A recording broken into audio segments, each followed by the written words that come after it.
এলো দলিল পত্র, তাড়াতাড়ি এখান থেকে চলে যা। তোর এই অসুন্দরী একটা বউ আমি চোখের সামনে দেখতে চাই না। তাড়াতাড়ি এখান থেকে লয়ে যাও। ফাক ইউ কালা বউ। আরে যা এখান থেকে, তাড়াতাড়ি যা বলতাছি। আরে মামা একটা হ্যাঁ হ্যাঁ বেঁচে থাকো। আরে বালের আশীর্বাদ লাগবে না। মালিক মালিক, আপনার সন্তান তো আপনার নামে একটা সুন্দর একটা হাসপাতাল খুলেছে।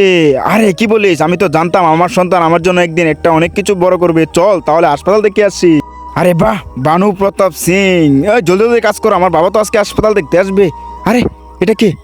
আরে এটা তো আমার পুতনা। আরে এটা কে? আরে এটা তো আমার বাবা আসতেছে আজকে, আমার বাবা এখানে আসবে। আরে তাহলে আমার ছেলে কোথায় গেল? হ্যাঁ ওই যে তোমার ছেলে। আর হ্যাঁ তার আগে তুমি যদি তোমার মা বাবাকে ভালোবাসে থাকো, ভিডিওতে লাইক করে চ্যানেলটিকে নিচে থাকা সাবস্ক্রাইব বাটনে ক্লিক করে সাবস্ক্রাইব করে দাও। আর যদি তুমি সাবস্ক্রাইব না করো তাহলে শুধু তুমি তোমার মা বাবাকে ভালোবাসো না, তুমি ভালোবাসো শয়তানকে।